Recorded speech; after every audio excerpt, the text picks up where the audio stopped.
The origin of Skudutiškis church is surrounded by legends. People speak of a large stone with the print of a human foot and the beads of a rosary, which stood on the shore of a rivulet that used to flow through the settlement. Because of these marks, people thought that the stone was miraculous. According to a legend, a painting of the Blessed Virgin Mary appeared on the stone during the plague. It was namely her who left the trace of her feet and rosary. People wanted to bring the image to the church of Maletai, but nobody could take it off the stone. But there was a miracle: anyone who touched the painting was cured of the plague. People brought the stone with the painting from the marshes to the village and built their first chapel on top. At first, this chapel belonged to Alanta parish, and later the parish of Maletai. The first chapel and the miraculous painting was destroyed during the fire in the early 18th century. Later, the nobility funded the construction of a new church. One of the greatest contributors was Marcijonas Brunišas Baškovskis of Ukmergė court.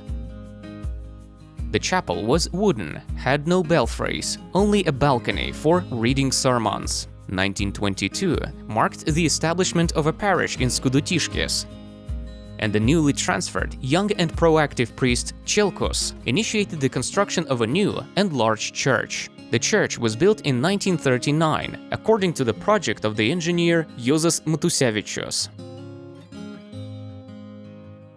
The church is characterized by complex and unique architecture, featuring details of historicism and modernism on the exterior. The rectangular building has a triple apse and a widened front and transept.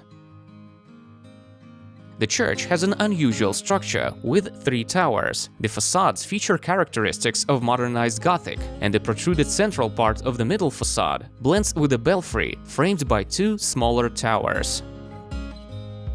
The bells have been put into the belfry of the church, and the 3-story belfry in the churchyard is not used anymore.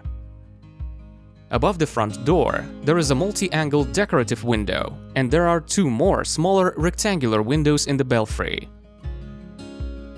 The towers are finished with small triangular pediments, pointed tin roofs, and simple, geometric, undecorated crosses.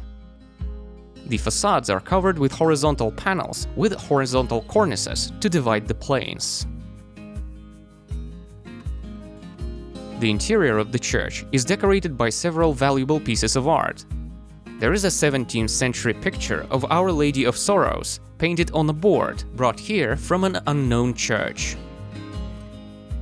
There is also another particularly admired by the local congregation, a painting of the Mother of God with a sword in her chest, dating back to the early 18th century. The great altar is decorated with 17th century carvings, sculptures of the apostles St. Peter and St. Paul, and open-work wings of the second section. Parson Alfonsas Šatas, who worked here in the 1970s, carved the folk art wings for the altars, furniture decorations, and several crosses.